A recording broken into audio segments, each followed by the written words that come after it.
30년 성실히 일한 대기업 재무팀장 김태훈 부부.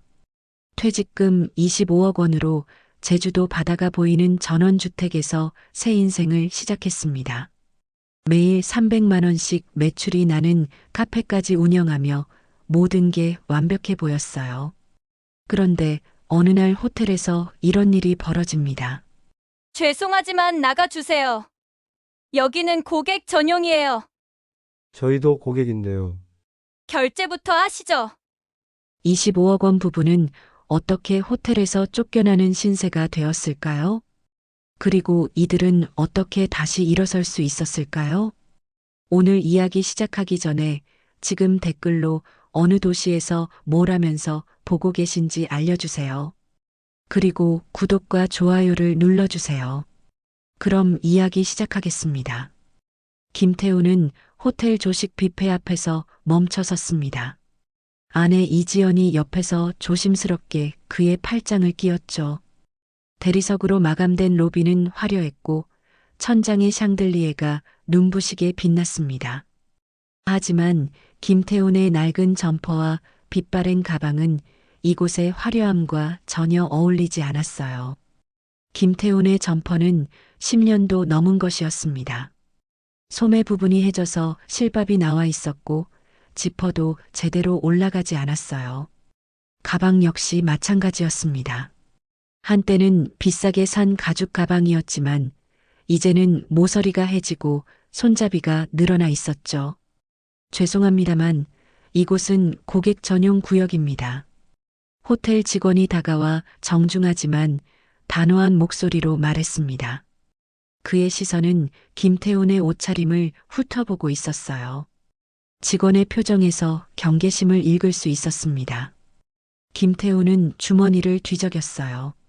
지갑에는 지폐 몇 장만 들어 있었고 카드는 모두 정지 상태였습니다.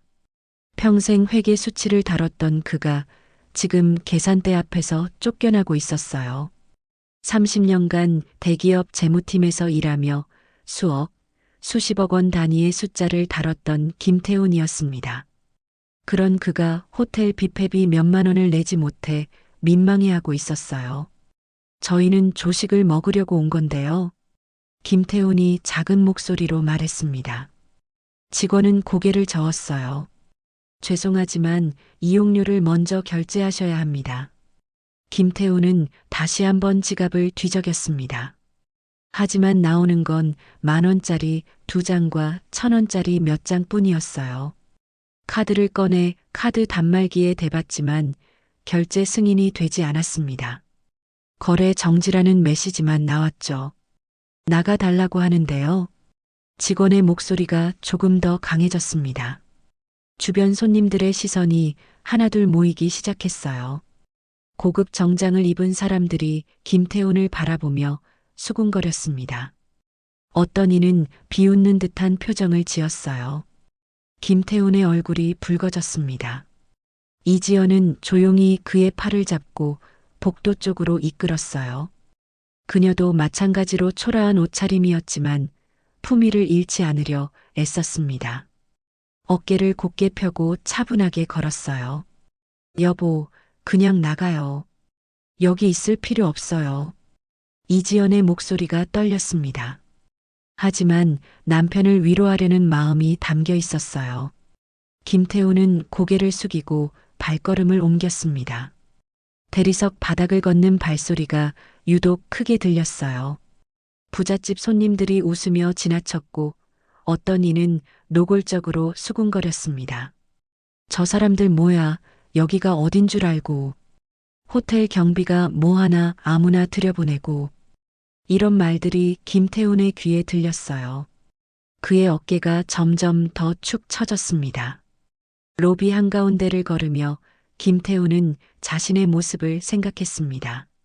불과 몇 달 전만 해도 이 호텔에 당당하게 들어올 수 있었어요. 25억 원이라는 든든한 뒷배가 있었으니까요. 하지만 지금은 동전 몇 개조차 아까워하는 신세가 되었습니다. 로비를 나서며 김태훈은 생각했습니다. 이 굴욕이 어떻게 시작됐는지 말이에요. 머릿속에 지난 날들이 파노라마처럼 펼쳐졌습니다. 대기업 재무팀에서 30년을 근무한 뒤 받은 퇴직금이 떠올랐어요. 주식 매각까지 합치면 25억 원이었습니다. 그때만 해도 평생 걱정 없을 거라 생각했죠. 제주도에 전원주택을 사고 카페를 운영하며 여유로운 노후를 보낼 계획이었어요. 하지만 지금 그는 호텔 로비에서 쫓겨나는 신세가 되었습니다. 25억 원이 어떻게 사라졌는지 그 과정을 떠올리니 가슴이 아팠어요. 김태우는 이지연의 손을 느끼며 천천히 고개를 들었어요. 눈가가 촉촉해졌지만 그는 눈물을 참았습니다. 아내 앞에서만큼은 무너지고 싶지 않았거든요. 여보, 괜찮아요. 우리 집으로 돌아가요. 이지연이 그의 손을 꽉 잡았습니다. 김태우는 아내의 따뜻한 손길을 느꼈어요. 차가운 대리석 바닥과 대조적으로 따뜻했습니다. 이 모든 일이 어떻게 시작되었는지 다시 떠올려야 했어요. 25억 원이라는 거금이 어떻게 사라졌는지 그 과정을 정확히 기억해야 했습니다. 호텔 밖으로 나온 두 사람은 차가운 겨울바람을 맞았습니다. 제주도의 겨울은 서울보다 따뜻하다고 했지만 오늘은 유독 춥게 느껴졌어요. 김태우는 떨리는 손으로 담배를 꺼냈습니다. 하지만 라이터조차 없었어요. 그마저도 며칠 전에 잃어버렸거든요. 이지연이 조용히 그의 손에서 담배를 빼앗았어요. 그리고 근처 쓰레기통에 버렸습니다. 이제 그런 것도 사치예요. 우리한테는요. 이지연의 목소리는 차분했지만 애잔했습니다. 김태우는 아무 말 없이 고개를 끄덕였어요. 담배 한 갑이 5천 원인데 그마저도 아까운 처지였으니까요. 두 사람은 조용히 집으로 향했습니다. 호텔에서 원룸까지는 걸어서 30분 거리였어요. 버스비조차 아껴야 하는 상황이었습니다. 길가의 네온사인이 그들의 초라한 모습을 비췄어요. 화려한 간판들이 오히려 더 초라하게 만들었습니다. 김태우는 걸으면서 계속 생각했습니다. 30년간 성실히 일했던 회사원이 어떻게 이런 신세가 되었는지 말이에요. 퇴직 당시 동료들의 부러움을 받았던 기억이 떠올랐습니다. 부장님은 정말 복 받으셨어요. 25억이면 평생 놀고 먹어도 되겠네요. 그런 말들이 귓가에 맴돌았어요. 그때의 자신만만했던 모습과 지금의 처참한 현실 사이의 간격이 너무 컸습니다. 마치 다른 사람의 인생을 사는 것 같았어요. 아니, 어쩌면 이게 진짜 자신의 모습이었는지도 모르겠다는 생각이 들었습니다. 퇴직 당일 회사 동료들이 김태훈을 둘러쌌습니다. 30년을 함께 일한 동료들이었어요. 회식 자리는 부러움과 축하로 가득했습니다. 회사 근처 삼겹살집에 모인 사람들은 모두 김태훈을 부러워하고 있었어요. 부장님은 정말 복 받으셨어요. 25억이면 평생 걱정 없으시겠네요. 후배 하나가 소주잔을 들며 말했습니다. 김태훈은 겸손하게 웃으며 고개를 저었어요. 하지만 속으로는 뿌듯했습니다. 30년 회사 생활의 결실을 맛보는 순간이었거든요. 그런 소리 마라. 나도 이제 백수가 되는 거야. 김태훈이 농담조로 말했지만 얼굴에는 미소가 가득했습니다. 25억 원이라는 목돈이 손에 들어온다는 사실이 실감나지 않았어요. 퇴직금 15억과 보유 주식 매각 수익 10억을 합친 금액이었습니다. 부장님, 주식도 정말 잘 사셨어요. 10억씩이나 벌다니. 다른 동료가 감탄하며 말했습니다. 김태우는 30년간 꾸준히 우량주에 투자해 왔어요. 삼성전자, LG화학 같은 대형주를 장기 보유한 결과였습니다. 재무팀에서 일하며 쌓은 안목이 빛을 발한 셈이었죠. 역시 재무팀에서 일하신 분은 달라요. 우리는 주식해도 맨날 손해만 보는데. 후배들이 부러워했습니다. 김태우는 흐뭇한 표정으로 술잔을 기울였어요. 부장님 집들이 언제예요? 제주도 전원주택이라니 상상만 해도 좋네요.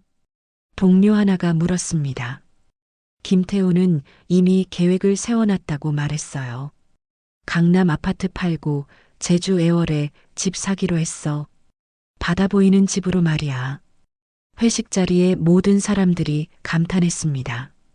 서울 아파트를 팔고 제주도에 집을 사는 게 많은 직장인들의 로망이었거든요. 김태우는 그 로망을 실현할 수 있는 처지였어요. 와, 정말 부럽습니다. 저희는 언제쯤 그런 여유가 생길까요? 부장님 따라서 우리도 주식 공부 좀 해야겠어요. 동료들의 부러움 섞인 시선을 받으며 김태우는 더욱 기분이 좋아졌습니다. 30년간 성실히 일한 보람을 느끼는 순간이었어요. 퇴직 후 김태훈과 이지연은 본격적으로 이사 준비에 나섰습니다. 강남 아파트는 부동산 중개업소를 통해 매물로 내놨어요. 다행히 시세가 좋을 때라 7억에 매각할 수 있었습니다. 30년 전에 2억에 산 집이 3배 이상 올랐던 거예요. 여보, 집값이 이렇게 많이 올랐네요. 이지연이 계약서를 보며 놀라워했습니다. 김태훈도 만족스러워했어요. 부동산 투자도 성공한 셈이었으니까요. 제주 애월 바닷가에서 마음에 드는 전원주택을 찾는 데는 한 달이 걸렸습니다. 여러 집을 둘러본 끝에 10억 원짜리 2층 주택을 선택했어요. 집에는 200평 정도의 넓은 정원이 있었고 지하에는 작은 와인 저장고도 마련되어 있었습니다. 여보, 이제 정말 우리만의 공간이 생겼어요. 이지연이 정원에서 흙을 만지며 환하게 웃었습니다. 30년간 아파트에서만 살던 그녀에게는 마당이 있는 집이 꿈이었어요. 드디어 그 꿈을 이룬 거였습니다. 이지연은 바로 텃밭을 가꾸기 시작했어요. 상추, 토마토, 고추, 가지 등 각종 채소 모종을 심었습니다. 30년간 아파트 베란다에서만 화분을 키우던 그녀에게는 새로운 도전이었어요. 처음 해보는 거라 잘 될지 모르겠네요. 이지연이 걱정하며 말했지만 표정은 밝았습니다. 김태훈도 아내를 도와 삽으로 땅을 팠어요. 회사에서는 해보지 못한 일이라 서툴렀지만 재미있었습니다. 김태훈은 매일 아침 정원을 거닐며 바다를 바라봤어요. 집에서 5분만 걸어가면 애월 해변이 나왔습니다. 일출을 보며 커피를 마시는 여유가 생겼어요. 30년간 새벽 6시에 출근하느라 일출을 본 적이 거의 없었는데 이제는 매일 볼 수 있었습니다. 정말 천국 같아요. 이지연이 텃밭에서 딴 첫 번째 상추를 보여주며 말했습니다. 비록 작고 볼품 없었지만 직접 기른 채소라는 게 자랑스러웠어요. 남은 자금 5억 원으로 김태우는 수익 사업을 시작하기로 했습니다. 애월 해안도로 근처에 좋은 상가 자리가 나왔어요. 바다가 내려다 보이는 2층 건물이었습니다. 1층은 카페로, 2층은 게스트하우스로 운영할 계획을 세웠어요. 상가 임대료는 월 300만 원이었습니다. 비싸긴 했지만 위치가 좋아서 수익성이 있을 거라 판단했어요. 김태우는 인테리어에도 신경을 썼습니다. 바다가 보이는 큰 창문을 내고 원목 가구로 아늑한 분위기를 만들었어요. 카페 개업 준비에만 2개월이 걸렸습니다. 커피 머신 구입부터 직원 교육까지 모든 것이 새로운 경험이었어요.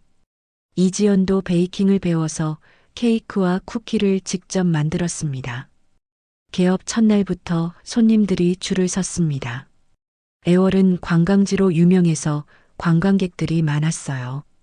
특히 일몰을 보러 오는 사람들이 카페에 들렀습니다. 하루 매출이 500만 원을 넘을 때도 있었어요. 와, 이런 매출은 처음 봐요. 아르바이트 학생이 놀라며 말했습니다. 김태훈도 흐뭇했어요. 장사가 이렇게 잘 될 줄은 몰랐거든요. 성수기에는 하루 매출이 1,000만 원을 넘기도 했습니다. 여름 휴가철에 제주도를 찾는 관광객들이 몰려들었어요. 김태우는 매일 계산기를 두드리며 수익을 계산했습니다. 한 달 순수익이 2천만 원을 넘었어요. 우리 노후는 이대로 가면 대성공이야. 김태훈이 와인잔을 들며 말했습니다. 이지연도 잔을 들어 부딪혔어요. 딸깍 소리가 정원에 울려 퍼졌습니다. 두 사람은 만족스런 미소를 지었어요. 새벽 출근도 없고 상사 눈치도 볼 필요 없었어요. 카페에서 바다를 바라보며 커피를 마시는 여유가 생겼습니다. 손님들이 부러워하는 시선을 받을 때면 김태우는 겸손하게 웃었어요. 사장님, 여기 정말 좋네요. 인생 카페예요. 단골 손님이 말했습니다. 김태우는 어깨를 으쓱하며 답했어요. 그냥 운이 좋았죠. 때마침 제주도 붐이 일어나서요. 퇴직금으로 펼쳐진 새로운 삶은 마치 두 번째 전성기 같았습니다. 김태우는 매일 아침 정원을 거닐며 바다를 바라봤어요. 파도 소리를 들으며 하루를 시작하는 것이 행복했습니다. 이지연은 텃밭에서 딴 채소로 요리를 만들었죠. 직접 기른 채소로 만든 음식은 맛이 달랐어요. 30년 회사 생활이 이 순간을 위해서였나 봐요. 이지연이 김태훈의 어깨에 기대며 말했습니다. 김태훈은 아내의 손을 꽉 잡았어요. 앞으로 20년은 이렇게 여유롭게 살 수 있을 거라 확신했습니다. 25억 원이라는 든든한 뒷배가 있으니 무슨 걱정이 있겠어요. 카페를 연 지 6개월이 지나면서 단골 손님들이 생겼습니다. 그 중에서도 박 대표라고 불리는 남자가 눈에 띄었어요. 그는 일주일에 서너 번은 찾아와서 비싼 원두로 만든 커피를 주문했습니다. 항상 고급 정장을 말끔히 차려입고 금시계를 차고 있었어요. 박 대표는 40대 후반으로 보였습니다. 키가 크고 말솜씨가 좋았어요. 다른 손님들과 대화할 때도 자신감이 넘쳤습니다. 고급 승용차를 타고 다니는 모습을 보면 사업을 성공적으로 하는 것 같았어요. 사장님, 장사 잘 되시네요. 박 대표가 카페 카운터에서 김태훈에게 말했습니다. 김태훈은 커피를 내려주며 답했어요. 덕분에 그럭저럭 해나가고 있어요. 보기에도 손님이 많아요. 이 자리가 정말 좋거든요. 박 대표는 자주 와서 김태훈과 이런저런 이야기를 나눴습니다. 부동산 이야기, 투자 이야기를 즐겨 했어요. 김태훈도 재무팀 출신이라 그런 대화가 흥미로웠습니다. 어느 날 오후 박 대표가 서류 가방을 들고 나타났습니다. 카페가 한산한 시간이었어요. 다른 손님은 창가에 앉은 커플 한 조뿐이었습니다. 사장님, 좋은 투자 기회가 있는데 관심 있으세요? 박 대표가 서류 가방을 열며 말했습니다. 김태우는 손님에게 커피를 내준 다음 자리에 앉았어요. 박 대표의 진지한 표정이 눈에 들어왔습니다. 어떤 투자 말씀이신가요? 김태훈이 호기심 어린 표정으로 물었습니다. 박 대표는 미소를 지으며 화려한 자료를 꺼냈어요. 컬러로 인쇄된 어포 용지가 두툼한 책자를 이루고 있었습니다. 애월의 대형 리조트 개발 프로젝트가 있어요. 초기 투자자가 되면 엄청난 수익이 보장됩니다. 박 대표는 첫 장을 넘기며 웅장한 조감도를 보여줬습니다. 현대적인 리조트 건물과 골프장, 수영장이 그려져 있었어요. 마치 해외 유명 리조트 같은 규모였습니다. 우와, 정말 크네요. 김태훈이 감탄하며 말했습니다. 조감도 아래에는 애월 프리미엄 리조트 개발 계획이라고 적혀 있었어요. 박 대표는 다음 장을 넘겨 지자체 허가 문서를 보여줬습니다. 제주특별자치도 건축과 직인이 찍힌 서류들이었어요. 설계도면과 환경영향평가서까지 준비되어 있었습니다. 이 서류들이 모두 진짜인가요? 김태훈이 꼼꼼히 살펴보며 물었습니다. 재무팀에서 일하면서 서류를 보는 눈이 생겼다고 자부했거든요. 하지만 건축허가 관련 서류는 처음 보는 것들이 많았어요. 당연하죠. 저도 이 프로젝트에 이미 10억을 투자했어요. 박 대표가 자신만만하게 대답했습니다. 그러면서 자신의 통장 내역을 보여줬어요. 10억 원이 빠져나간 기록이 있었습니다. 정말 큰 투자를 하셨네요. 김태훈이 놀라며 말했습니다. 박 대표는 고개를 끄덕였어요. 제가 아는 지인들에게만 소개하는 거예요. 아무한테나 알려주는 게 아니거든요. 서류는 정교하게 위조된 것이었지만 김태훈은 알아차리지 못했습니다. 허가 도장의 미세한 차이나 글꼴의 미묘한 변화까지는 구별할 수 없었어요. 30년간 회계 장부만 봤던 그에게는 건설 허가서를 판별할 전문 지식이 부족했습니다. 그런데 투자 조건이 어떻게 되나요? 김태훈이 계산기를 꺼내며 물었습니다. 숫자에는 자신이 있었거든요. 최소 투자금은 3억 원이에요. 1년 안에 6억으로 만들어 드릴게요. 박 대표의 목소리가 달콤했습니다. 100% 수익률이라는 말에 김태훈의 눈이 반짝였어요. 1년에 100% 수익률이요? 네, 보장해 드릴게요. 이미 투자한 분들 모두 만족하고 계셔요. 박 대표는 다른 투자자들의 수익 내역도 보여줬습니다. 물론 모두 조작된 자료였지만 김태훈은 믿었어요. 김태훈은 신중하게 생각해 보겠다고 했습니다. 3억 원은 작은 돈이 아니었거든요. 집에 가서 이지연과 상의해야 했어요. 사장님, 너무 오래 생각하지 마세요. 이런 기회는 흔하지 않거든요. 박 대표가 서류를 정리하며 말했습니다. 김태훈은 고개를 끄덕이며 자료를 한 번 더 훑어봤어요. 집에 돌아와서 김태훈은 이지연에게 박 대표의 제안을 설명했습니다. 화려한 조감도와 허가 서류를 보여주며 자세히 이야기했어요. 여보, 이거 정말 괜찮은 것 같아요? 이지연이 조감도를 보며 물었습니다. 리조트가 완성되면 정말 멋질 것 같았어요. 내가 보기에는 괜찮아 보여. 서류도 다 갖춰져 있고. 김태훈이 허가서를 넘기며 말했습니다. 30년 회계 경험을 바탕으로 판단해 본 결과였어요. 그런데 3억이면 돈이 많이 드는데요. 이지연이 걱정스러운 표정으로 말했습니다. 김태훈은 계산기를 두드렸어요. 지금 카페 매출로는 한계가 있어. 비수기가 되면 수익이 떨어지거든. 실제로 카페 매출은 계절에 따라 편차가 컸습니다. 여름 성수기에는 하루 1,000만 원도 벌었지만 겨울에는 100만 원도 안 되는 날이 많았어요. 추가 수입원이 있으면 좋겠는데 1년에 100% 수익률이면 나쁘지 않아. 김태훈이 이지연을 설득했습니다. 이지연도 남편의 판단을 신뢰했어요.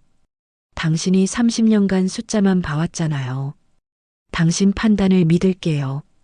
이지연이 미소 지으며 대답했습니다. 김태훈은 며칠 더 고민했어요. 박 대표가 제공한 자료들을 반복해서 살펴봤습니다. 계약서의 조건도 꼼꼼히 검토했어요. 투자금 회수 조건, 수익 분배 방법, 중도 해지 조건 등을 확인했습니다. 겉보기에는 모든 게 완벽해 보였어요. 일주일 후 김태훈은 박 대표에게 연락했습니다. 투자를 하겠다고 말했어요. 좋은 선택하셨어요, 사장님. 절대 후회하지 않으실 거예요. 박 대표가 기쁘게 말했습니다. 계약서 작성과 송금은 그날 바로 진행되었어요. 김태훈은 은행에 가서 3억 원을 박 대표가 알려준 계좌로 송금했습니다. 통장 잔고에서 큰 돈이 빠져나가는 걸 보니 가슴이 두근거렸어요. 하지만 1년 후 6억이 된다고 생각하니 설렜습니다. 첫 달에는 약속대로 배당금이 들어왔어요. 300만 원이었습니다. 박 대표가 말한 대로 월 1% 수익률이었죠. 여보, 정말 들어왔어요. 이지연이 통장을 확인하며 기뻐했습니다. 김태훈도 안심했어요. 당신 역시 숫자 보는 눈은 정확해요. 이지연이 김태훈을 칭찬했습니다. 김태훈은 뿌듯한 마음이었어요. 두 번째 달에도 배당금이 정상적으로 들어왔습니다. 세 번째 달에도 마찬가지였어요. 김태훈은 점점 더 확신을 갖게 되었습니다. 하지만 네 번째 달부터 이상한 점을 발견하기 시작했어요. 김태훈이 장부를 대조하던 중 계좌번호가 바뀐 것을 알았습니다. 처음 송금한 계좌와 배당금이 나오는 계좌가 달랐어요. 왜 계좌가 바뀌었지? 김태훈이 박 대표에게 전화를 걸어 물어봤습니다. 박 대표는 프로젝트 진행상 필요해서 바뀌었다고 설명했어요. 개발 단계별로 계좌를 나누어 관리하고 있어요. 투명성을 위해서요. 박 대표의 설명은 그럴듯했습니다. 하지만 김태훈의 30년 경험이 경고음을 울리고 있었어요. 수익금 흐름을 자세히 분석해 봤더니 더 이상한 점들이 발견되었습니다. 같은 금액이 여러 계좌를 거쳐 이동하는 패턴이 보였어요. 마치 돈 세탁을 하는 것 같았습니다. 뭔가 이상해. 김태훈이 혼잣말을 했습니다. 30년간 회계 업무를 하며 쌓인 직감이 강하게 경고하고 있었어요. 하지만 이미 3억 원을 투자한 상황에서 쉽게 의심할 수는 없었습니다. 김태훈은 불안한 마음을 달래려 애썼지만 쉽지 않았습니다. 밤잠을 설치며 박 대표가 준 계약서와 허가서를 반복해서 들여다봤어요. 뭔가 놓친 부분이 있는지 확인하고 싶었습니다.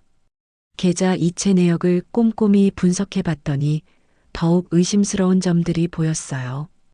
투자금이 들어간 계좌에서 며칠 뒤 비슷한 금액이 다른 계좌로 이동하는 패턴이 반복되었습니다.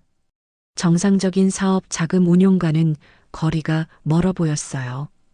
지연아, 나 박 대표 사무실 한번 가볼까 해. 김태훈이 이지연에게 말했습니다. 이지연은 걱정스러운 표정이었어요. 왜요?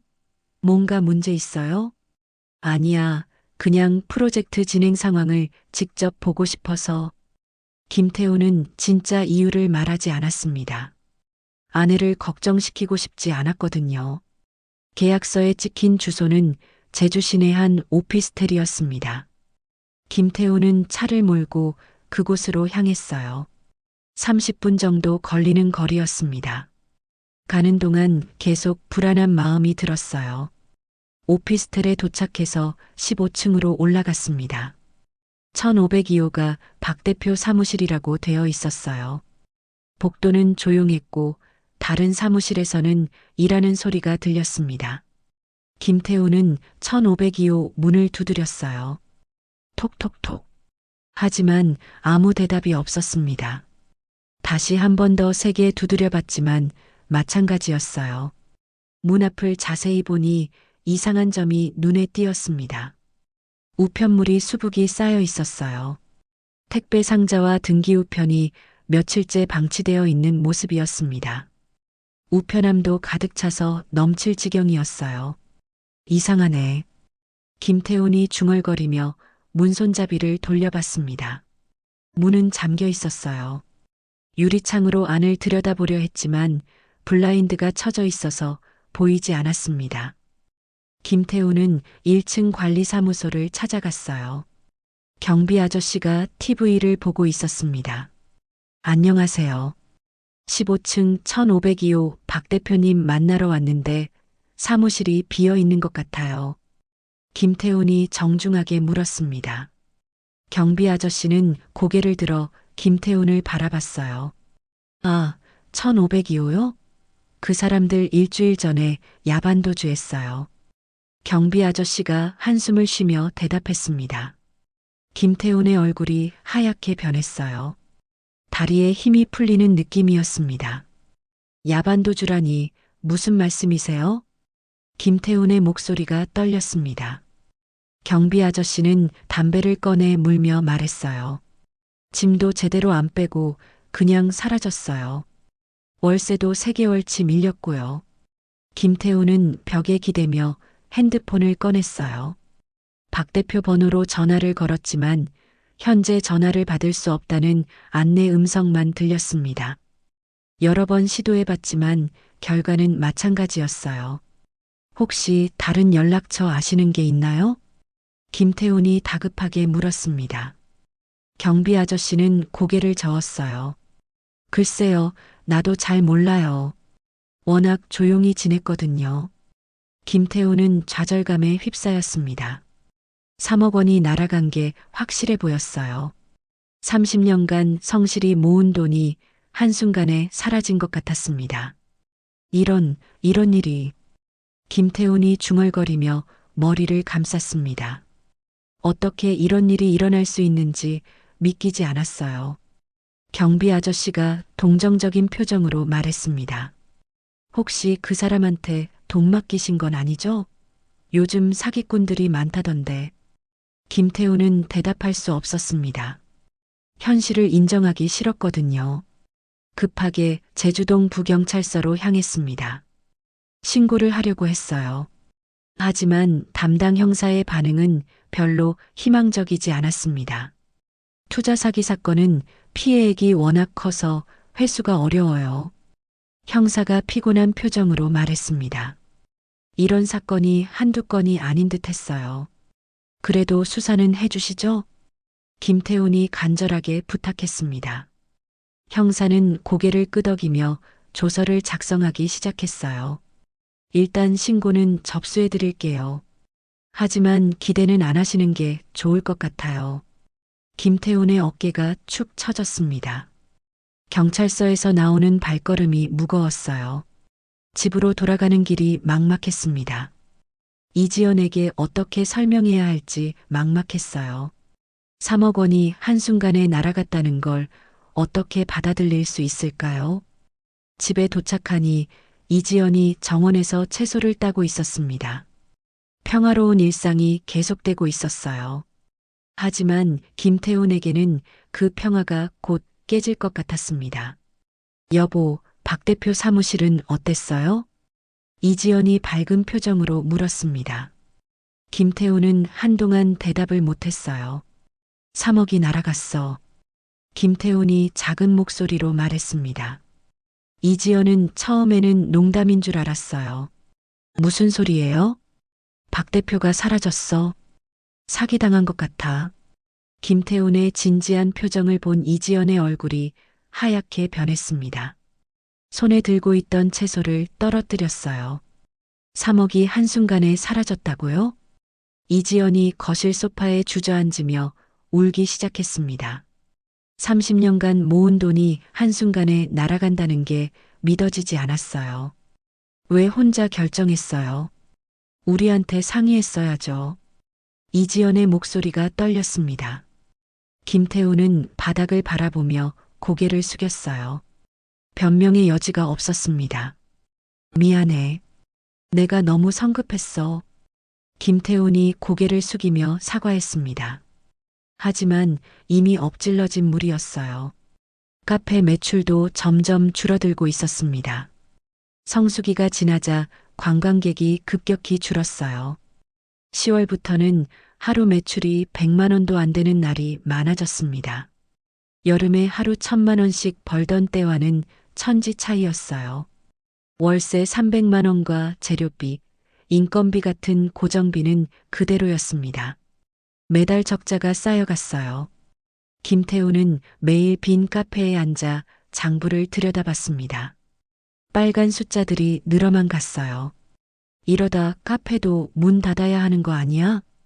김태훈이 한숨을 쉬며 말했습니다. 이지연은 눈물을 닦으며 그의 손을 잡았어요. 괜찮아요. 우리 다시 시작하면 되죠. 이지연의 위로도 공허하게 들렸습니다. 안정된 노후에 균열이 생기기 시작했어요. 25억 원이었던 목돈이 점점 줄어들고 있었습니다. 박 대표 사기 사건 이후로 김태훈의 판단력에도 의문이 들었어요. 과연 다른 투자도 안전할까 하는 불안감이 생겼습니다. 김태훈은 3억 원 손실의 충격에서 쉽게 벗어날 수 없었습니다. 매일 밤 잠들기 전에 그 돈으로 무엇을 할 수 있었을지 생각했어요. 카페 운영 자금으로 쓸 수도 있었고 안전한 예금에 넣어둘 수도 있었는데 말이죠. 손실을 빨리 메우고 싶다는 마음이 간절했습니다. 카페 매출도 계속 떨어지고 있어서 추가 수입원이 필요했어요. 그런 김태훈에게 주식 투자가 떠올랐습니다.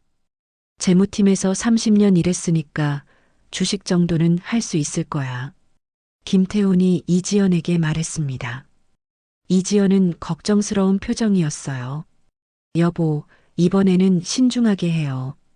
걱정 마. 이번에는 안전한 대형주만 할 거야. 김태훈은 우선 1억 원만 주식에 투자하기로 했습니다. 삼성전자, LG화학, 현대차 같은 안전한 종목들을 선택했어요.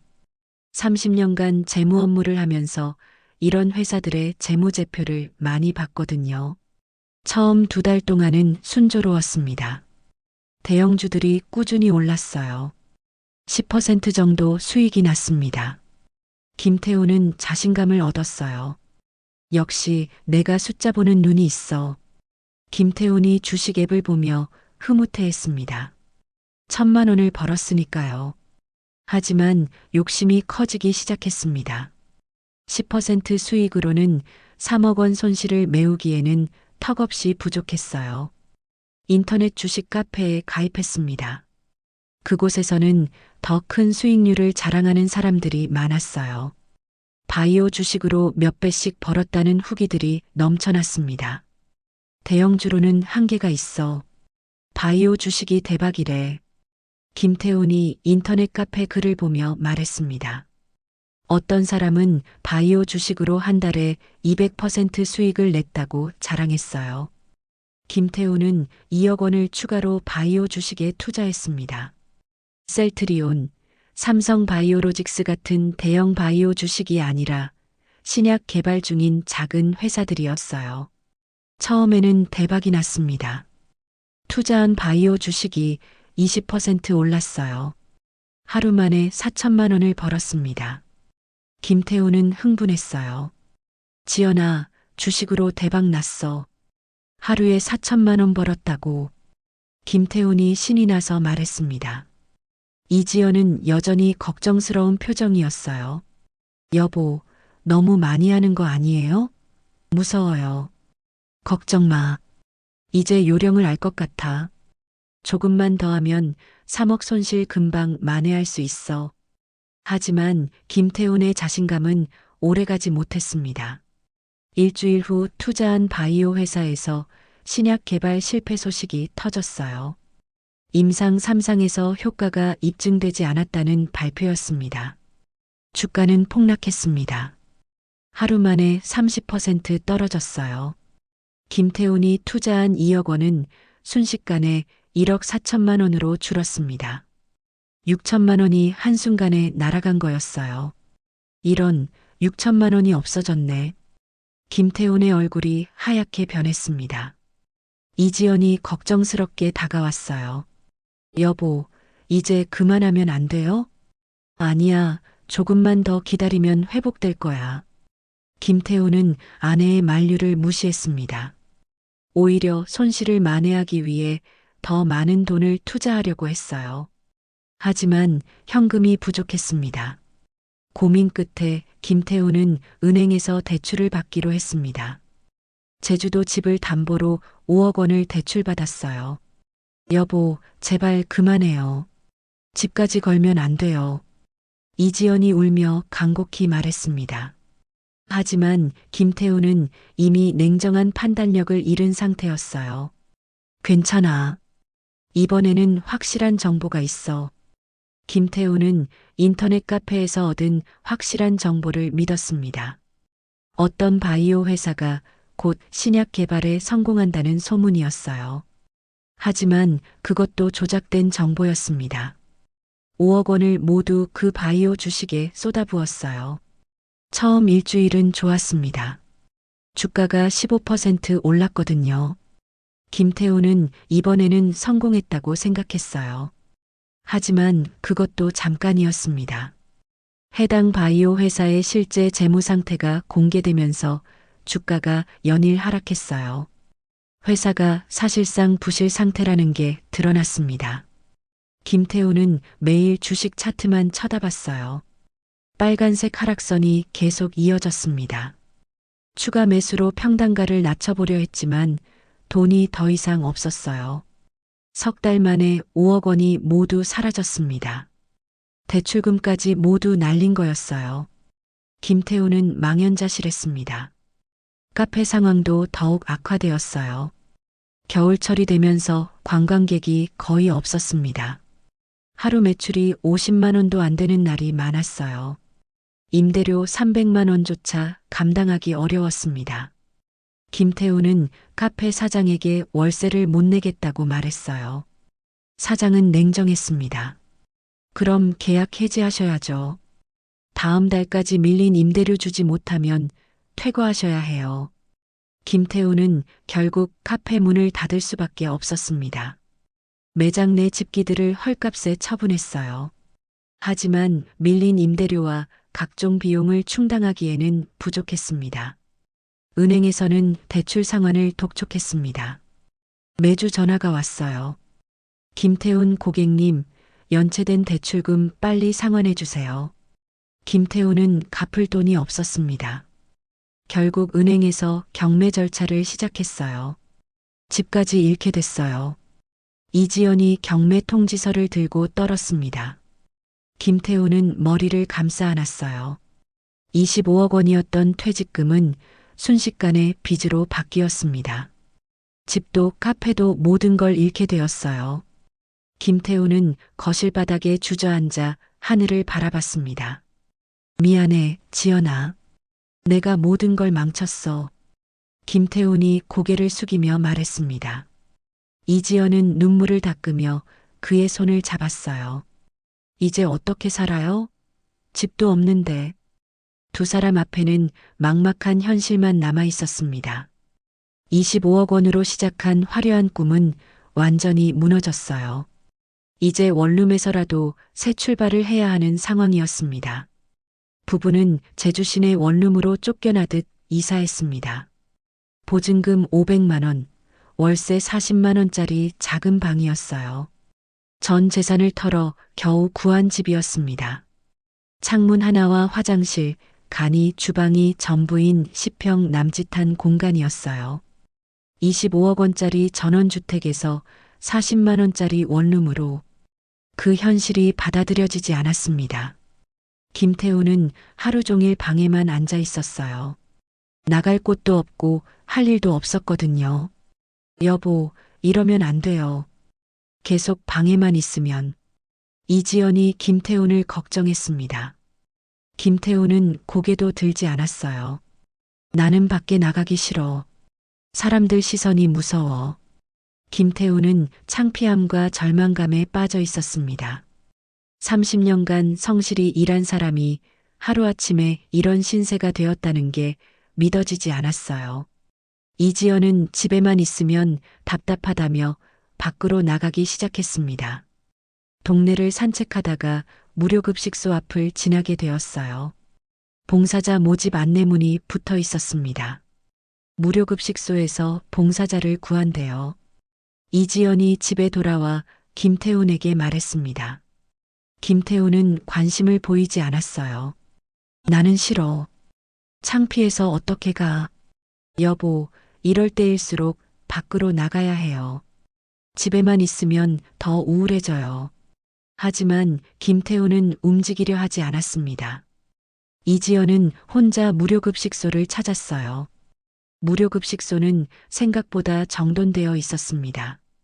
깨끗한 주방에서 자원봉사자들이 열심히 음식을 만들고 있었어요. 어려운 처지의 사람들이 줄을 서서 식사를 받아가고 있었습니다. 처음 오셨어요? 50대로 보이는 자원봉사자가 이지연에게 말을 걸었습니다. 이지연은 어색하게 인사했어요. 네, 봉사 한번 해보려고요. 좋아요. 설거지나 음식 나르는 일부터 시작하면 돼요. 처음에는 어색했지만 점차 익숙해졌습니다. 이지연은 일주일에 2~3번씩 무료급식소를 찾았어요. 봉사만 하려 했지만 점심시간에 도시락을 나누어 준다는 말에 관심을 보였습니다. 혹시 집에 가져갈 수 있나요? 남편 목도요. 이지연이 조심스럽게 물었습니다. 봉사자는 흔쾌히 도시락 2개를 챙겨줬어요. 많이 드세요. 든든하게 드셔야 힘이 나죠. 이지연은 고마운 마음으로 도시락을 받았습니다. 처음에는 창피했지만 생활비를 아낄 수 있어서 다행이었어요. 오늘도 반찬 잘 챙겨왔어요. 이지연이 도시락 2개를 들고 집에 들어왔습니다. 김태우는 작은 책상에 앉아 뭔가를 뒤적이고 있었어요. 당신, 그거 뭐예요? 이지연이 김태훈이 보고 있는 서류를 보며 물었습니다. 박 대표와 주고받은 계약서와 통장 내역들이었어요. 뭔가 빠뜨린 게 있을 거야. 박 대표가 어떻게 나를 속였는지 찾아보고 있어. 김태훈은 밤낮으로 서류를 검토하고 있었습니다. 30년간 재무팀에서 쌓은 습관이었어요. 숫자를 대조하고 패턴을 찾는 일이었습니다. 매일 밤 김태훈은 돋보기를 끼고 서류를 들여다봤어요. 박 대표가 준 계약서, 허가증, 통장 내역을 세밀하게 검토했습니다. 뭔가 놓친 부분이 있을 거라 생각했거든요. 여보, 너무 집착하지 마세요. 이미 끝난 일인데. 이지연이 걱정하며 말했습니다. 하지만 김태훈은 멈출 수 없었어요. 이게 자신이 할 수 있는 유일한 일이라고 생각했습니다. 며칠이 지난 후 김태훈은 중요한 걸 발견했어요. 박 대표가 준 허가서의 직인을 자세히 보니 미세한 차이가 있었습니다. 진짜 제주도청 직인과 비교해 보니 글씨체가 조금 달랐어요. 지연아, 이거 봐. 이 도장이 가짜야. 김태훈이 확대경으로 서류를 보여줬습니다. 이지연도 자세히 들여다봤어요. 정말이네요. 이 부분 색깔도 진한 것 같고. 김태훈은 더 자세히 분석했습니다. 계좌 이체 내역을 시간순으로 정리하며 패턴을 찾았어요. 같은 은행 계좌로 여러 번 나누어 송금된 흔적이 발견됐습니다. 이건 돈 세탁이야. 조직적으로 한 것 같아. 김태훈이 노트에 도식을 그리며 말했습니다. 30년간 쌓인 회계 실력이 발휘되는 순간이었어요. 복잡한 자금 흐름을 체계적으로 분석하고 있었습니다. 김태훈은 A사 용지 수십 장의 분석 결과를 정리했어요. 박 대표의 사기 수법을 단계별로 도식화했습니다. 어떤 계좌에서 어떤 계좌로 돈이 이동했는지 화살표로 표시했어요. 이렇게 정리하니 패턴이 확실히 보이네. 김태훈이 만족스러워했습니다. 오랜만에 자신이 쓸모 있는 일을 하고 있다는 기분이었어요. 무료급식소에서 이지연과 친해진 봉사자가 알려줬습니다. 자활센터에서 문서 정리할 분을 찾는다던데요. 경력 있으신 분이면 더 좋다고 하더라고요. 이지연은 집에 와서 김태훈에게 말했어요. 여보, 자활센터에서 일자리를 구한대요. 당신 경력이면 충분할 것 같은데. 김태훈은 정리한 노트를 들고 자활센터를 찾았습니다. 며칠 만에 처음 밖으로 나가는 것이었어요. 복잡한 마음이었지만 용기를 냈습니다. 자활센터는 제주시청 근처에 있었습니다.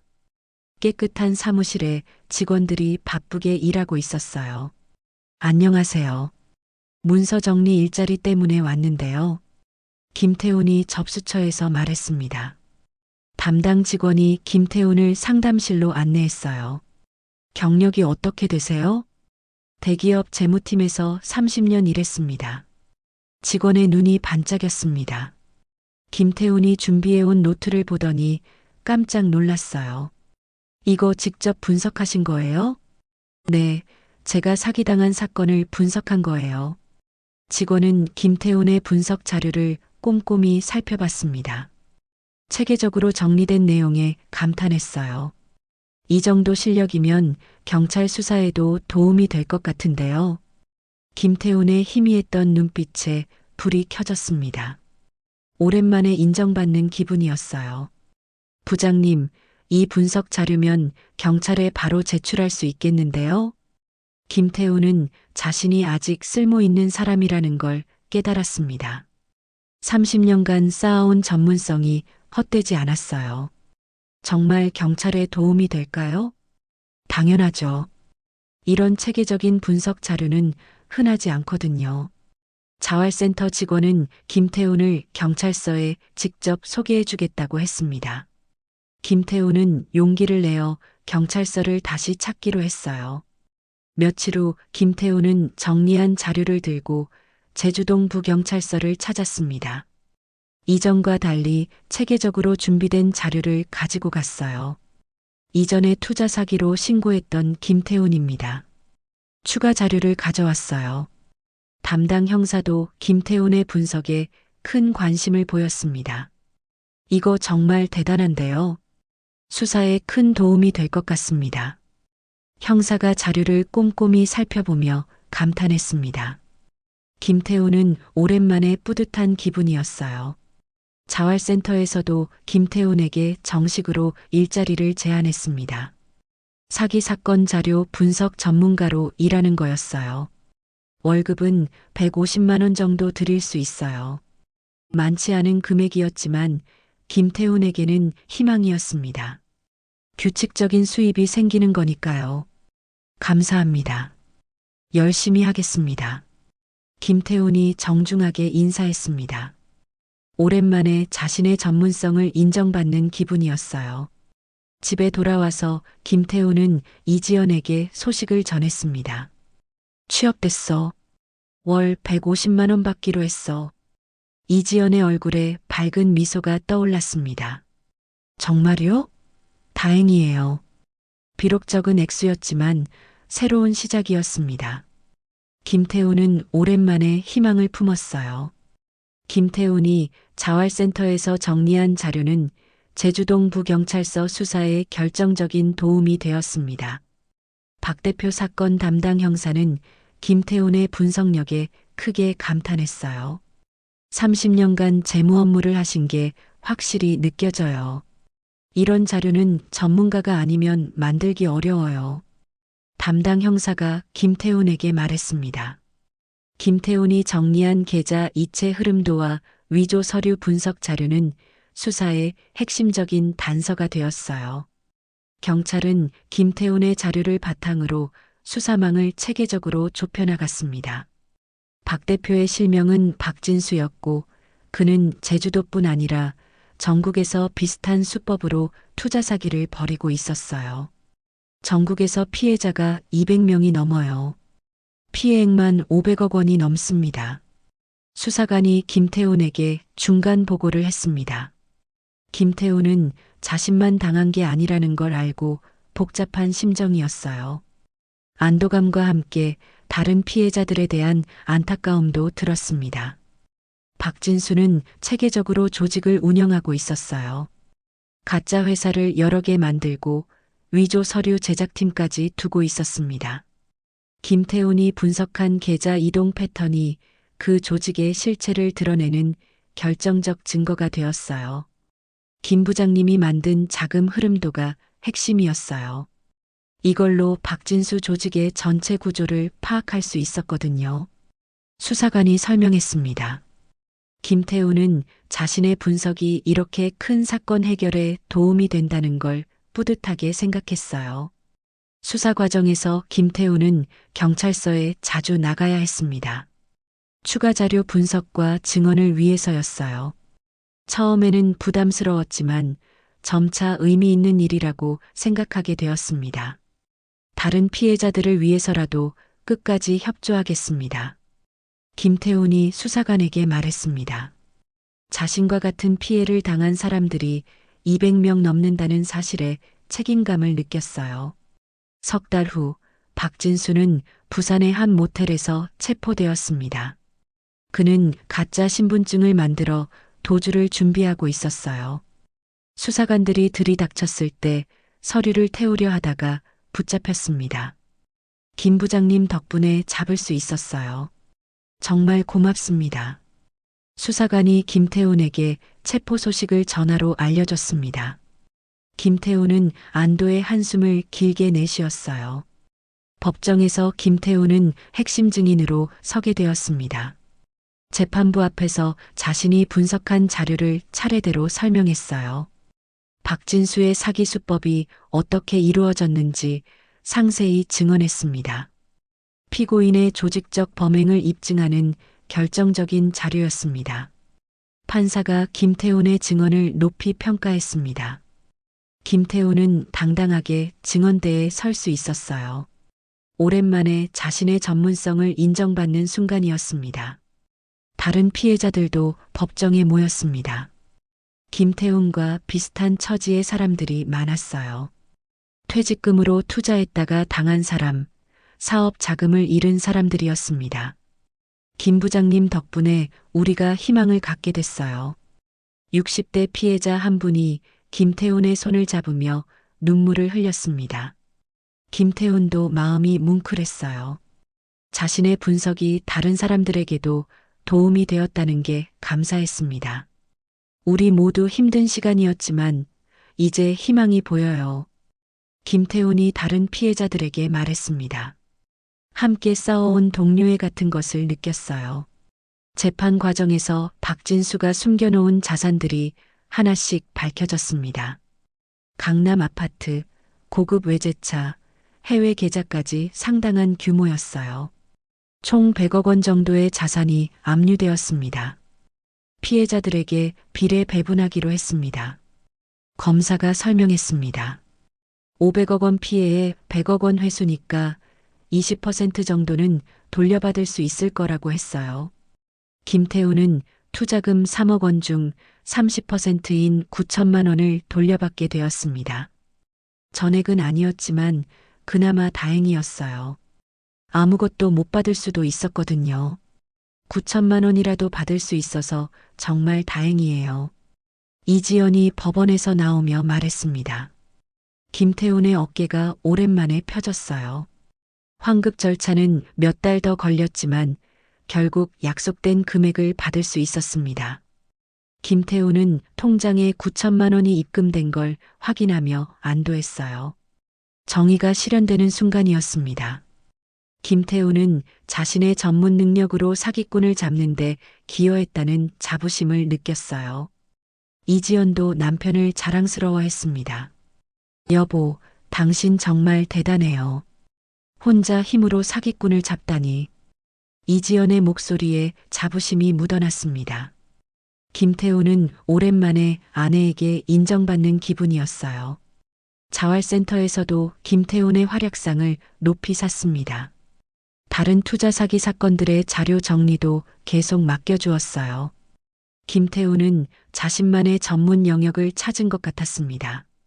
김 부장님 같은 분이 계셔야 센터 업무가 제대로 돌아가요. 센터 소장이 김태훈을 치켜 세웠습니다. 김태훈은 새로운 보람을 찾았어요. 비록 25억 원은 잃었지만 김태훈은 새로운 가치를 발견했습니다. 돈으로는 살 수 없는 보람과 자부심이었어요. 다른 피해자들을 도울 수 있다는 것만으로도 의미가 있었습니다. 환급받은 9천만 원은 김태훈과 이지연에게 새로운 출발의 미천이 되었습니다. 25억 원에 비하면 턱없이 적은 금액이었지만 절망적인 상황에서는 큰 희망이었어요. 두 사람은 신중하게 계획을 세웠습니다. 우선 밀린 생활비와 각종 공과금을 정리했어요. 원룸 월세도 몇 달치 미리 내고 당장 급한 빚들을 갚았습니다. 정리하고 나니 7천만 원 정도가 남았어요. 이번에는 절대 투자 같은 거 하지 말아요. 이지연이 단호하게 말했습니다. 김태훈도 고개를 끄덕였어요. 한번 크게 당한 후라 투자에 대한 두려움이 컸습니다. 그래, 안전하게 예금만 하자. 김태훈이 동의했습니다. 7천만 원을 정기예금에 넣었어요. 이자는 많지 않았지만 원금은 안전했습니다. 두 사람은 조금 더 나은 집을 구하기로 했습니다. 전세 보증금 3천만 원에 방 2개짜리 아파트를 구했어요. 10평 원룸에 비하면 훨씬 나은 환경이었습니다. 이제 정말 우리만의 집이에요. 이지연이 작은 거실을 청소하며 말했습니다. 비록 전원주택과는 비교할 수 없었지만 둘만의 보금자리가 생겼다는 게 감사했어요. 김태우는 자활센터에서 정규직으로 채용되었습니다. 박진수 사기 사건을 성공적으로 해결한 공로를 인정받은 거였어요. 월급은 180만 원으로 인상되었습니다. 김 부장님 같은 전문가가 있어야 우리 일이 제대로 돌아가요. 센터 소장이 김태훈에게 말했습니다. 김태훈은 뿌듯한 마음으로 업무에 임했어요. 다른 사기 사건 피해자들을 도울 수 있다는 것만으로도 보람이 있었습니다. 자활센터에서 김태훈의 역할은 점차 중요해졌어요. 투자 사기, 보이스피싱 등 각종 금융 사기 사건의 자료를 분석하는 전문가가 되었습니다. 경찰서와 검찰에서도 자문을 요청해 왔어요. 이지연은 동네 반찬가게에서 일하기 시작했습니다. 무료급식소에서 봉사하며 음식 솜씨를 인정받았거든요.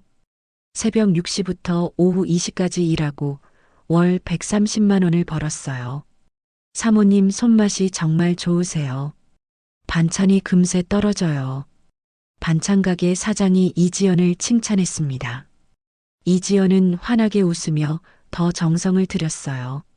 30년간 집에서만 요리하던 실력이 인정받는 순간이었습니다. 두 사람의 월 수입을 합치면 310만 원이었어요. 25억 원 있을 때의 여유와는 비교할 수 없었지만 규칙적이고 안정적인 수입이었습니다. 오히려 마음은 더 편했어요. 310만 원이면 우리 살기에는 충분해요. 이지연이 가계부를 정리하며 말했습니다. 김태훈도 고개를 끄덕였어요. 사치하지 않으면 충분히 살 수 있는 금액이었습니다. 매달 100만 원씩 저축하기로 했어요. 나머지 200만 원으로 생활비를 쓰기로 했습니다. 전세집 관리비, 식비, 교통비 등을 빼면 빠듯했지만 불가능하지 않았어요. 김태우는 작은 책상을 하나 샀습니다. 창가에 두고 매일 밤 가계부를 적었어요. 수입과 지출을 꼼꼼히 기록했습니다. 30년간 회사에서 기른 습관이었거든요. 이제 우리 빚 걱정 없이 살 수 있어요. 이지연의 목소리가 잔잔했습니다. 더는 투자나 큰돈에 대한 욕심을 부리지 않았어요. 소박하지만 확실한 삶을 원했습니다. 김태우는 고개를 끄덕이며 펜을 들었습니다. 25억 원을 잃었지만 아직 서로가 남아 있었어요. 그리고 각자 의미 있는 일을 찾았습니다. 매일 아침 이지연은 반찬 가게로, 김태우는 자활센터로 출근했어요. 저녁이면 둘은 작은 식탁에 앉아 하루 이야기를 나눴습니다. 오늘 센터에서 새 사기 사건 자료 받았어. 또 많은 사람들이 당했더라. 우리 반찬 가게에 새 단골 손님이 늘었어요. 아주머니들이 맛있다고 자꾸 오세요. 소박한 대화였지만 평화로웠습니다. 25억 원이었던 거대한 꿈은 사라졌어요. 하지만 현실적이고 지속 가능한 행복을 찾았습니다. 주말에는 함께 동네를 산책했어요. 애월 바닷가는 아니었지만 작은 공원이 있었습니다. 벤치에 앉아 김밥을 먹으며 미래를 계획했어요. 10년 후면 2억 정도는 모을 수 있을 거예요. 이지연이 계산해보며 말했습니다. 김태훈도 고개를 끄덕였어요. 그때 되면 작은 시골집이라도 하나 장만하자. 이번에는 무리하지 말고. 김태훈이 이지연의 손을 잡으며 말했습니다. 이번에는 분수에 맞게 살기로 했어요. 김태훈은 자활센터에서 인정받는 전문가가 되었습니다. 그의 분석 능력은 많은 사기 사건 해결에 도움이 되었어요. 비록 월급은 많지 않았지만 사회에 기여한다는 자부심이 있었습니다. 이지연도 반찬 가게에서 없어서는 안 될 사람이 되었어요. 그녀가 만든 반찬은 동네에서 유명했습니다. 단골 손님들이 이지연을 찾아서 올 정도였어요. 사모님이 안 계시면 우리 가게 어떻게 해요? 반찬가게 사장이 농담 반 진담 반으로 말했습니다. 이지연은 뿌듯한 마음이었어요. 25억 원으로 시작한 화려한 꿈은 끝났지만 새로운 형태의 행복을 찾았습니다. 돈으로는 살 수 없는 보람과 인정, 그리고 서로에 대한 믿음이었어요. 저녁마다 두 사람은 작은 식탁에서 저녁을 먹었습니다. 이지연이 직접 담근 김치와 반찬 가게에서 가져온 나물들이 상에 올라왔어요. 소박하지만 정성이 담긴 식사였습니다. 여보, 우리 이렇게 사는 것도 나쁘지 않네요. 이지연이 밥을 먹으며 말했습니다. 김태훈도 미소 지었어요. 그래, 25억 있을 때보다 마음이 편해. 실제로 두 사람은 전보다 더 가까워졌습니다. 어려운 시간을 함께 견뎌내면서 서로의 소중함을 깨달았거든요. 김태훈은 매일 밤 일기를 쓰기 시작했습니다. 하루 있었던 일들을 기록했어요. 센터에서 도운 사건들, 이지연과 나눈 대화들, 작은 행복들을 적었습니다. 오늘 새로운 사기 사건을 분석했다. 70세 할머니가 보이스피싱으로 2천만 원을 잃으셨다. 내 분석이 범인을 잡는데 도움이 되길 바란다. 지연이가 저녁에 새로운 반찬 레시피를 시도해 봤는데 맛있었다. 이런 소소한 일상이 행복이다. 김태훈의 일기는 점점 긍정적인 내용들로 채워졌어요. 25억 원을 잃은 직후에는 상상할 수 없었던 일이었습니다. 1년이 지나자 두 사람은 완전히 새로운 삶에 적응했어요. 김태훈은 자활센터에서 팀장으로 승진했고 이지연은 반찬가게 매니저가 되었습니다. 우리 정말 많이 변했어요. 이지연이 거울을 보며 말했습니다. 얼굴에는 주름이 조금 더 생겼지만 표정은 전보다 밝아 보였어요. 그래, 예전보다 진짜 우리 같아. 김태훈이 대답했습니다. 25억 원이 있을 때는 돈에 대한 걱정과 욕심이 항상 마음 한구석에 있었어요. 하지만 지금은 그런 것들로부터 자유로웠습니다. 두 사람은 매주 토요일마다 동네 산책을 했어요. 제주 시내의 작은 공원들을 둘러보며 시간을 보냈습니다. 애월 바닷가만큼 아름답지는 않았지만 함께라서 행복했어요.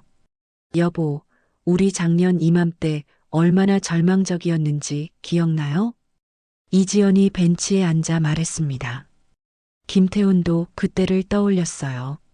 그때는 정말 끝인 줄 알았지.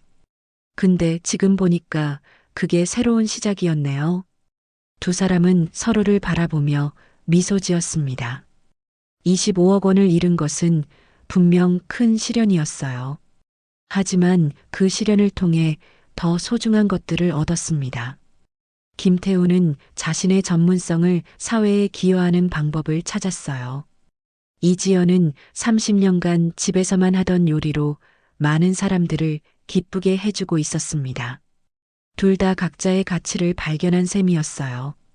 우리 아이들이 있었으면 자랑스러워했을 거예요. 이지연이 말했습니다. 두 사람에게는 자녀가 없었어요. 그것이 항상 아쉬웠는데 지금은 서로가 있다는 것만으로도 충분했습니다. 그래, 우리 둘이면 충분해.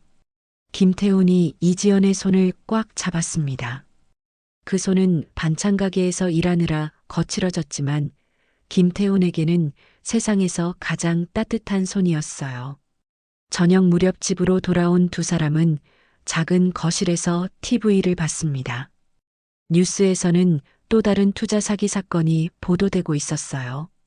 저 사람들도 우리 같은 마음일 거예요. 이지연이 안타까워했습니다. 김태훈은 고개를 끄덕였어요. 내가 할 수 있는 한 도와야지. 김태훈의 목소리에는 사명감이 담겨 있었습니다.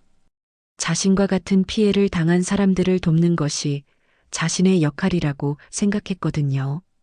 그날 밤 김태훈은 일기에 썼습니다. 25억 원을 잃고 1년이 지났다. 처음에는 세상이 끝난 줄 알았다. 하지만 지금 돌이켜보니 그것이 진짜 인생의 시작이었다. 돈으로는 살 수 없는 보람과 사랑을 깨달았다. 지연이와 함께 있는 이 작은 집에서의 평범한 일상이 가장 큰 행복이다. 김태우는 펜을 놓고 창밖을 바라봤어요. 제주의 밤하늘에는 별이 반짝이고 있었습니다. 25억 원짜리 전원주택에서 본 별과 같은 별이었어요. 하지만 지금 보는 별이 더 아름다워 보였습니다. 이지연이 옆에서 잠들어 있었어요. 고단한 하루를 마치고 평화로운 얼굴로 잠들어 있었습니다. 김태우는 이지연의 이마에 가볍게 입맞춤했어요. 고마워, 지연아. 끝까지 함께 해줘서. 김태훈의 작은 속삭임에 이지연이 미소를 지었습니다. 깊은 잠 속에서도 남편의 마음을 느끼는 것 같았어요. 그리고 그것이 진정한 새로운 출발의 힘이 되었습니다. 마무리. 김태훈과 이지연의 이야기는 퇴직 후 새 인생에 대한 기대와 좌절, 그리고 다시 일어서는 과정을 생생하게 보여주었습니다. 25억이라는 거금을 잃었지만 그들은 서로가 있다는 것만으로도 다시 시작할 수 있었어요. 때로는 모든 것을 잃어야 진짜 소중한 것이 무엇인지 깨닫게 됩니다. 화려한 꿈보다는 소박하지만 확실한 일상, 그리고 곁에 있는 사람의 소중함을 느낄 수 있었습니다. 김태우는 30년간 쌓아온 전문성으로 사기꾼을 잡는 데 기여했고 자신만의 새로운 역할을 찾았어요. 이지연도 꿋꿋하게 남편을 지지하며 함께 새 출발을 했습니다. 이들의 이야기는 실패 후에도 희망은 있다는 것, 그리고 진정한 행복은 큰 돈이 아니라 소중한 사람과 함께하는 평범한 일상에서 찾을 수 있다는 걸 알려줍니다. 인생의 진정한 가치는 통장 잔고가 아니라 서로를 믿고 의지할 수 있는 관계와 자신이 사회에 기여할 수 있다는 자부심에 있다는 것을 보여주는 따뜻한 이야기였습니다. 오늘도 좋은 하루 되세요.